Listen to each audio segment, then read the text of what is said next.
Okay, I'm here with my dear friend, Edwin Moses.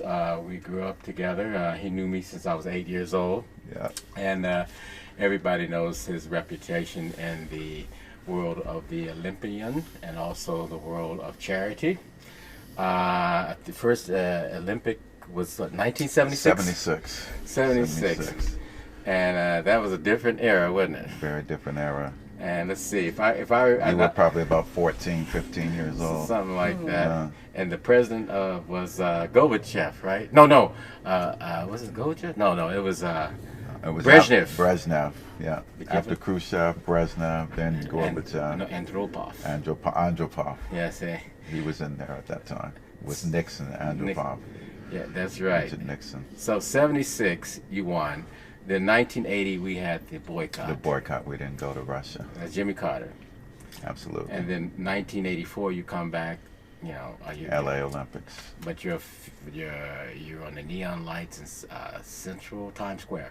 That's right. Yeah, and Hollywood Boulevard, fabulous. Sunset, had Marvelous. big billboards on Super. I mean, that's Sunset. an icon of the 80s. Yeah, first track and field athlete to make the big The big gold. billboards. Neon. Yeah, Neon light. light. Yeah, that's right. And in that era, you know, I came out of college in 1980, and Morehouse, traditional African American school.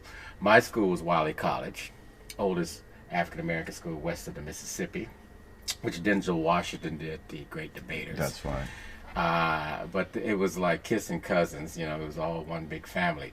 But in the 80s, we also had an art movement that was moving, but it was not clear and defined, but it was there.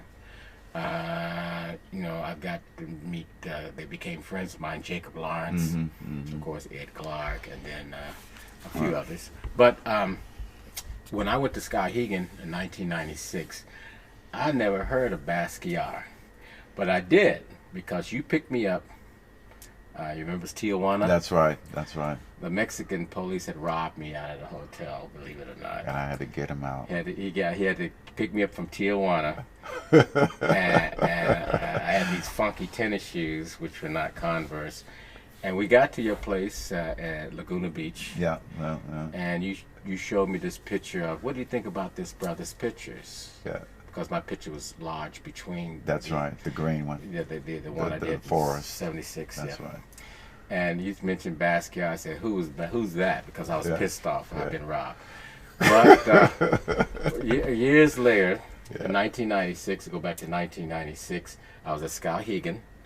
A lot of the young artists were imitating Basquiat, whatever. You know, I was doing my own thing. Now, the question I'm trying to ask is, you met him. I met him. Yeah. And for the fan clubs out there, what was he like? It was 1985. I actually met him through Mr. and Ms. Tina Chow and Mr. Chow from the restaurants. And the reason I met them was because at my victory party in 1984, for winning the Olympics, we went to Mr. Chow in Beverly Hills, and had a great time. And you know, I guess at that time I was, you know, just as big a celebrity as Magic Johnson, Kareem, and all the Lakers. It was Showtime in LA, and the LA Olympics was during that time. So I met Mr. Chow, and then eventually I managed to go. I've been to the Mr. Chow in LA. I went to the one in New York. I went to the one in Tokyo. There's one in London. So I've been to all the Mr. Chows. And he invited me to come to lunch. And also at that lunch, it was Jean-Michel Basquiat and also Andy Warhol. Oh, Andy Warhol. So I had lunch with Andy Warhol, Tina Chow, Jean-Michel Basquiat, and two other artists whose names escape me. I'd have to go back and look at my personal diary, but these were two bohemian guys.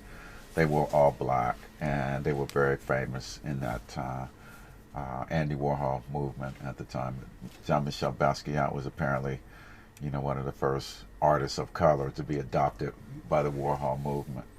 And to this day, as we look in 2016, 17, and 18, I mean, his art has been selling for upwards of 100, 150 million. Last year, there was a piece that went for that. So he was able to. He went home. Very nice guy, very quiet. Knew me from the Olympics, and so he went home. We must have got there about 12:30. The lunch went to about 5 o'clock. The restaurant was empty. Jean-Michel goes home, comes back a couple of hours later, and I didn't know that he went home to start working on this piece. This was like a Tuesday or Wednesday. I ended up getting it in the mail on Saturday. Wow. Or Sunday. So I still have this original piece that he did and delivered to me personally.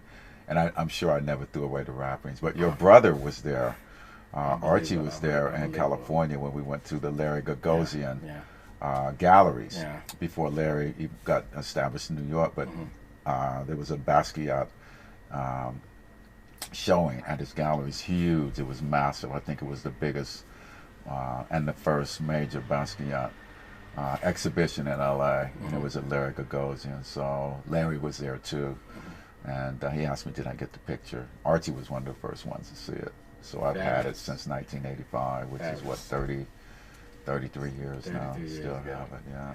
And in that, there's a lot of art theft today. When getting it authenticated, the tricks of the trade, in the art business, that they confront you, like, just send the pictures to us, the painting to us, or something. I actually tried to send it to an organization.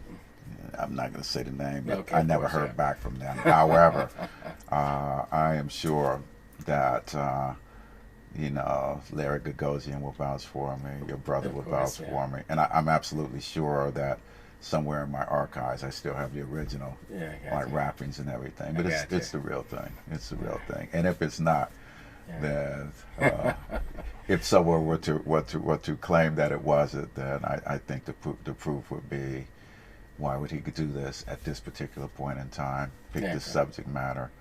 And the rationale for someone going back and picking it just doesn't make any sense. So, well, it's been protected. Very few, only personal friends of mine have seen it. I've seen it, and I've got it off premises in a safe place. Yeah. So, there's an eyewitness to history, meaning that in the old days when we had the yearbook, I was on the football team. No, you weren't. You get that yearbook, pull it out. You're not there. And so therefore there is dealing with the human condition before AI takes over and start changing a lot of things. There is still a connection with the human condition of 2 eyes, 2 ears, 2 noses, what have you. But that's great. And one more question. And how is the charity doing? Laureus is doing fantastically well. I'm spending a lot of my time raising money for Morehouse and working with the president to try to redo our track, which did